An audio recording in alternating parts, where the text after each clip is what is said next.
ओम शांति। आज 6 मई 2024 के साकार बाप दादा के मधुर महावाक्य। बाबा ने कहा, मीठे बच्चे, इस जन्म के पापों से हल्का होने के लिए बाप को सच सच सुनाओ और पिछले जन्मों के विकर्मों को योग अग्नि से समाप्त करो। प्रश्न, खुदाई खिदमतगार बनने के लिए कौन सी एक चिंता चाहिए? उत्तर, हमें याद की यात्रा में रहकर पावन जरूर बनना है। पावन बनने का पुरना चाहिए, यही मुख्य सब्जेक्ट है। जो बच्चे पावन बनते हैं वही बाप के खिदमतगार बन सकते हैं। बाप अकेला क्या करेगा? इसलिए बच्चों को श्रीमत पर अपने ही योग बल से विश्व को पावन बनाकर पावन राजधानी बनानी है। पहले स्वयं को पावन बनाना है। ओम शांति। यह तो जरूर बच्चे समझते हैं। हम बाबा के पास जाते हैं रिफ्रेश होने के लिए। वहाँ सेंटर्स पर जब जाते हैं तो ऐसे नहीं समझ सकते। तुम बच्चों की बुद्धि में है, बाबा मधुबन में है। बाप की मुरली चलती ही है बच्चों के लिए। बच्चे समझेंगे हम जाते हैं मधुबन में मुरली सुनने। मुरली अक्षर श्री कृष्ण के लिए समझ लिया है। मुरली का अर्थ कोई और नहीं है। तुम बच्चों को अब अच्छी तरह से समझ आई है ना? बाप ने समझाया है और तुम फील करते हो। बरोबर हम बहुत बेसमझ बन पड़े थे। ऐसे कोई भी अपने को समझते नहीं है। यहाँ जब आते हैं तब निश्चय बुद्धि होते हैं। बरोबर हम बहुत बेसमझ बन गए थे। तुम सतयुग में कितने समझदार विश्व के मालिक थे। कोई मूर्ख थोड़े विश्व के मालिक बन सकते हैं। यह लक्ष्मी नारायण विश्व के मालिक थे। इतने समझदार थे, तब तो भक्ति मार्ग में पूजे जाते हैं। जड़ चित्र कुछ बोल तो नहीं सकते। शिव बाबा की पूजा करते हैं, वह कुछ बोलते हैं क्या? शिव बाबा एक ही बार आकर बोलते हैं। पूजा करने वालों को भी पता नहीं है कि यह ज्ञान सुनाने वाला बाप है। श्री कृष्ण के लिए समझते हैं उसने मुरली बजाई। जिसकी पूजा करते उनके ऑक्यूपेशन को बिल्कुल नहीं जानते, तो यह पूजा आदि निष्फल ही हो जाएगी जब तक बाप न आए। तुम बच्चों में कईयों ने वेद शास्त्र आदि कुछ भी पढ़े नहीं हैं। अब तुम्हें एक सत्य बाप पढ़ा रहे हैं। तुम समझते हो बरोबर सच्चा पढ़ाने वाला एक ही बाप है। बाप को कहा ही जाता है सत्य। नर से नारायण बनने की सच्ची कथा सुनाते हैं। अर्थ तो ठीक है, सत्य बाप आते हैं। अब नर से नारायण बनना है तो जरूर सतयुग स्थापन करेंगे ना। पुरानी दुनिया कलयुग थोड़ी बनेगी। कथा सुनने समय यह कोई को बुद्धि में नहीं होता है कि हम नर से नारायण बनेंगे। अभी तुमको नर से नारायण बनने का राजयोग सिखलाते हैं। यह भी कोई नई बात नहीं। बाप कहते हैं, मैं कल्प कल्प आकर समझाता हूँ, युगे युगे कैसे आऊंगा। ब्रह्मा का चित्र दिखाकर तुम समझा सकते हो। यह रथ है, यह है बहुत जन्मों के अंत का जन्म पतित। अब यह भी पावन बनते हैं, हम भी पावन बनते हैं। सिवाय योग बल के कोई पावन बन नहीं सकता। विकर्म विनाश हो न सके। पानी में स्नान करने से कोई पावन नहीं बनते। यह है योग अग्नि। पानी होता है आग को बुझाने वाला, आग होती है जलाने वाली। तो पानी कोई आग तो नहीं है जिससे विकर्म विनाश हो। सबसे ज्यादा गुरु आदि इसने किए हैं। शास्त्र भी बहुत पढ़े हैं। इस जन्म में जैसे पंडित था, लेकिन उससे फायदा तो कुछ भी नहीं हुआ। पुण्य आत्मा तो बनते ही नहीं, पाप ही करते आए। बाप ने समझाया है, जो अपने को बच्चे समझते हैं तो इस जन्म में जो पाप आदि किए हैं, जबकि सम्मुख बाप आया है तो पाप कर्म बता देने चाहिए तो हल्का हो जाएगा। इस जन्म में हल्के हो जाएंगे। फिर पुरुषार्थ करना है। जन्म जन्मांतर के पाप कर्म का बोझा जो सिर पर है उसे उतारना है। बाप योग की बात समझाते हैं। योग से ही विकर्म विनाश होंगे। यह बातें तुम अभी सुनते हो, सतयुग में यह बातें कोई सुना न सके। ये सारा ड्रामा बना हुआ है, सेकंड बाय सेकंड ये सारा ड्रामा फिरता रहता है, एक सेकंड ना मिले दूसरे से। सेकंड बाय सेकंड आयु भी कम होती जाती है। अभी तुम आयु को कम होने से ब्रेक देते हो और योग से आयु को बढ़ाते हो। अब तुम बच्चों को अपनी आयु को बड़ा बनाना है योग बल से। योग के लिए बाबा बहुत जोर देते हैं, परंतु कोई समझते नहीं। कहते हैं बाबा हम भूल जाते हैं, तब बाबा कहते हैं योग कोई और बात नहीं, यह है याद की यात्रा। बाप को याद करते करते पाप कटते जाएंगे, अंत मति सो गति हो जाएगी। इस पर एक मिसाल भी देते हैं। कोई ने किसको कहा तुम भैंस हो, तो बस वह समझने लगा मैं तो भैंस हूँ। बोला इस दरवाजे से निकलो, तो बोला मैं भैंस हूँ कैसे निकलूं। सचमुच जैसे भैंस बन गया। यह एक मिसाल बैठ बनाया है, बाकी कोई ऐसा है नहीं। यह कोई यथार्थ मिसाल नहीं है, हमेशा रियल बात पर मिसाल दिया जाता है। इस समय बाप तुमको जो समझाते हैं, उनके फिर भक्ति मार्ग में त्योहार मनाए जाते हैं। कितने मेले मलाखड़े आदि होते हैं, बाकी इस समय जो कुछ होता है उनके त्योहार बन जाते हैं। तुम यहाँ कितने स्वच्छ बनते हो, मेले मलाखड़े में तो कितने मैले होते हैं। शरीर को मिट्टी मलते हैं, समझते हैं पाप मिट जाएंगे। बाबा का खुद यह सब किया हुआ है। नासिक में पानी बहुत गंदा होता है, वहां जाकर मिट्टी मलते हैं, समझते हैं पाप विनाश हो जाएंगे। फिर उस मिट्टी को साफ करने के लिए पानी ले आते हैं। विलायत में कोई बड़े महाराजा आदि जाते थे तो गंगा जल का मटका साथ ले जाते थे, फिर स्टीमर में वही पानी पीते थे। आगे एरोप्लेन मोटर आदि थे नहीं। 100-150 वर्षों में क्या क्या बन गया है। सतयुग आदि में यह साइंस आदि काम में आती है। वहां तो महल आदि बनाने करने में देरी नहीं लगती। अभी तुम्हारी बुद्धि पारस बुद्धि बनती है तो सब काम सहज कर लेती है। जैसे यहाँ मिट्टी की ईंटें बनती हैं, वहां सोने की होती हैं। इस पर माया मच्छंदर का खेल भी दिखाते हैं। यह तो उन्होंने नाटक बैठ बनाए हैं दिखाने के लिए। बरोबर स्वर्ग में सोने की ईंटें हैं, उसको कहा ही जाता है गोल्डन एज। इसको कहा जाता है आयरन एज। स्वर्ग को तो सभी याद करते हैं, चित्र भी उन्हों के कायम है। कहते भी हैं आदि सनातन धर्म, फिर हिंदू धर्म कह देते हैं। देवता के बदले हिंदू कह देते हैं, क्योंकि विकारी हैं तो देवता कैसे कहें। तुम कहाँ भी जाते हो तो यह समझाते हो, क्योंकि तुम हो मैसेंजर पैगंबर।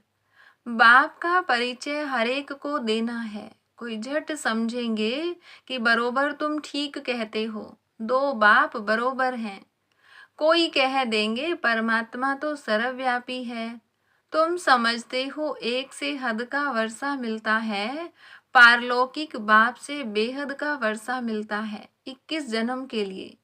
यह ज्ञान भी अभी है, वहां यह ज्ञान नहीं रहता। संगम पर ही वर्षा मिलता है, जो फिर 21 पीढ़ी जन्म बाय जन्म तुम राज्य करते हो। तुम सारे विश्व के मालिक बनते हो, यह तुमको अभी मालूम पड़ा है। जो पक्के निश्चय बुद्धि हैं, उनको कोई संशय उठाने की बात ही नहीं। बेहद के बाप से बेहद का वर्षा मिलता है। शिव बाबा आएंगे तो जरूर कुछ वर्षा देते होंगे। इसलिए बाबा कहते हैं यह बैज बहुत अच्छा है, इसे सदा लगाकर रखना है, घर घर में मैसेज देना है। फिर कोई माने या न माने, विनाश आएगा तो समझेंगे भगवान आया हुआ है। फिर जिन्हों को तुमने मैसेज दिया होगा वे याद करेंगे कि यह सफेद पोश वाले फरिश्ते कौन थे। सूक्ष्म वतन में भी तुम फरिश्ते देखते हो ना। तुम जानते हो मम्मा बाबा योग बल से ऐसा फरिश्ता बनते हैं, तो हम भी बनेंगे। यह सब बातें बाप इसमें प्रवेश कर तुमको समझाते हैं, डायरेक्ट नॉलेज देते हैं। जो बाबा में नॉलेज है वह तुम बच्चों में भी है। जब ऊपर में जाते हो तो नॉलेज का पार्ट भी पूरा हो जाता है। फिर जो पार्ट मिला है वह सुख का पार्ट बजाते हैं और यह नॉलेज भूल जाती है। तो तुम बच्चे कहाँ भी जाते हो तो मैसेंजर की निशानी है, यह बैज साथ में जरूर चाहिए। भल कोई हंसी करे, इस पर क्या हंसी करेंगे? तुम तो यथार्थ बात सुनाते हो। यह बेहद का बाप है, उनका नाम है शिव बाबा। वह कल्याणकारी है, आकर स्वर्ग की स्थापना करते हैं। यह है पुरुषोत्तम संगम युग।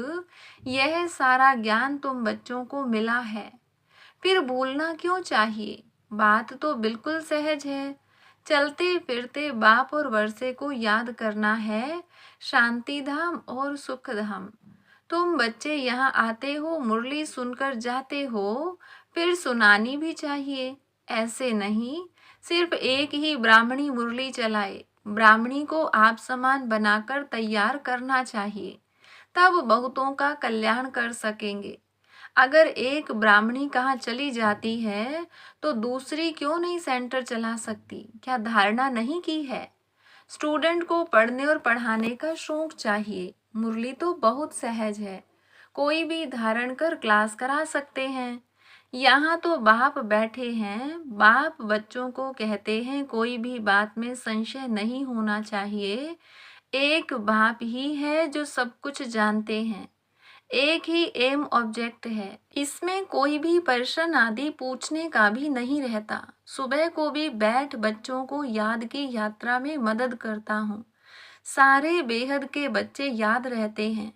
तुम सब बच्चों को इस याद की मदद से सारे विश्व को पावन बनाना है। इसमें ही तुम उंगली देते हो। पवित्र तो सारी दुनिया को बनाना है ना। तो बाप सभी बच्चों पर नजर रखते हैं ना। सब शांति धाम में चले जाएं, सबका अटेंशन खिंचवाते हैं। बाप तो बेहद में ही बैठेंगे। मैं आया हूँ सारी दुनिया को पावन बनाने, सारी दुनिया को करंट दे रहा हूँ तो पवित्र हो जाएं। जिनका पूरा योग बल होगा वह समझेंगे बाबा अभी बैठकर याद की यात्रा सिखला रहे हैं, जिससे विश्व में शांति होती है। बच्चे भी याद में रहते हैं तो मदद मिलती है। मददगार बच्चे भी चाहिए ना। खुदाई खिदमतगार निश्चय बुद्धि ही याद करेंगे। तुम्हारी पहली सब्जेक्ट है ही पावन बनने की। गोया तुम बच्चे निमित्त बनते हो बाप के साथ। बाप को बुलाते ही हैं, हे पतित पावन आओ। अब वह अकेला क्या करेगा? खिदमतगार चाहिए ना। तुम जानते हो हम विश्व को पवित्र बनाकर फिर सारे विश्व पर राज्य करेंगे। बुद्धि में जब ऐसा निश्चय होगा तब नशा चढ़ेगा। तुम बच्चे जानते हो हम बाप की श्रीमत से अपने योग बल से अपने लिए राजधानी स्थापन कर रहे हैं। यह नशा चढ़ना चाहिए। यह है रूहानी बात। बच्चे समझते हैं हर कल्प बाबा इस रूहानी बल से हमको विश्व का मालिक बनाते हैं। यह भी समझते हो कि शिव बाबा आकर स्वर्ग की स्थापना करते हैं। अभी सिर पर इस याद की यात्रा का ही पुरना है, पुरुषार्थ करना है। धंधा आदि करते भी याद की यात्रा रहे। एवर हेल्दी बनाने के लिए बाप कमाई बड़ी जबरदस्त कराते हैं। इस समय सब कुछ भुलाना पड़ता है। हम आत्माएं जा रही हैं, आत्म अभिमानी बनने की प्रैक्टिस कराई जाती है। खाते पीते चलते फिरते यह क्या बाप को याद नहीं कर सकते? कपड़ा सिलाई करते बुद्धि योग बाप की याद में रहे। बहुत सहज है। यह तो समझते हो 84 का चक्र पूरा हुआ है। अभी बाप हम आत्माओं को राजयोग सिखलाने आए हैं। यह वर्ल्ड की हिस्ट्री ज्योग्राफी रिपीट होती रहती है। कल्प पहले भी ऐसे हुआ था जो अब फिर रिपीट हो रहा है। यह रिपीटेशन का राज भी बाप ही समझाते हैं। हर एक को ड्रामा में पार्ट मिला हुआ है। वह बजाते रहते हैं। बच्चों को राय दी जाती है कि बाप को याद करो तो सतोप्रधान बनेंगे, फिर यह शरीर भी छूट जाएगा। तुम्हारी बुद्धि में अब यही है कि हम आत्मा सतोप्रधान बने, क्योंकि वापस घर जाना है। सतयुग में ऐसे नहीं कहेंगे, वहां तो कहेंगे एक पुराना शरीर छोड़ दूसरा लेना है। वहां तो दुख की बात नहीं, यहाँ यह दुख धाम है। पुराने शरीर हैं तो समझते हैं इनको छोड़ अब वापस अपने घर जाएं। बाप को निरंतर याद करना है। वह निराकार बाप ही ज्ञान का सागर है, वही आकर सबकी सद्गति करते हैं। बाप कहते हैं साधुओं का भी उद्धार करता हूँ। तुम अब एक बाप से योग लगाओ। तुम सब आत्माओं को बाप से वर्षा लेने का हक है। अपने को आत्मा समझ देही अभिमानी बनो और बाप को निरंतर याद करो तो पाप कटते जाएंगे। अच्छा, मीठे मीठे सिकिलधे बच्चों प्रति माता पिता बाप दादा का याद प्यार और गुड मॉर्निंग। रूहानी बाप की रूहानी बच्चों को नमस्ते। रूहानी बच्चों की रूहानी बाप दादा को नमस्ते। धारणा के लिए मुख्य सार। पहली पॉइंट, मुरली सुनकर फिर सुनानी है, पढ़ने के साथ साथ पढ़ाना भी है। कल्याणकारी बनना है, बैज मैसेंजर की निशानी है, यह सदा लगाकर रखना है। दूसरी पॉइंट, विश्व में शांति स्थापन करने के लिए याद की यात्रा में रहना है। जैसे बाप की नज़र बेहद में रहती है, सारी दुनिया को पावन बनाने के लिए करंट देते हैं, ऐसे फॉलो फादर कर मददगार बनना है। वरदान, कर्म और योग के बैलेंस द्वारा कर्मातीत स्थिति का अनुभव करने वाले कर्म बंधन मुक्त भव। कर्म के साथ साथ योग का बैलेंस हो तो हर कर्म में स्वतः सफलता प्राप्त होती है। कर्म योगी आत्मा कभी कर्म के बंधन में नहीं फंसती। कर्म के बंधन से मुक्त को ही कर्मातीत कहते हैं। कर्मातीत का अर्थ यह नहीं है कि कर्म से अतीत हो जाओ, कर्म से न्यारे नहीं, कर्म के बंधन में फंसने से न्यारे बनो। ऐसी कर्म योगी आत्मा अपने कर्म से अनेकों का कर्म श्रेष्ठ बनाने वाली होगी। उसके लिए हर कार्य मनोरंजन लगेगा, मुश्किल का अनुभव नहीं होगा। स्लोगन, परमात्म प्यार ही समय की घंटी है जो अमृत वेले उठा देती है। अच्छा, ओम शांति।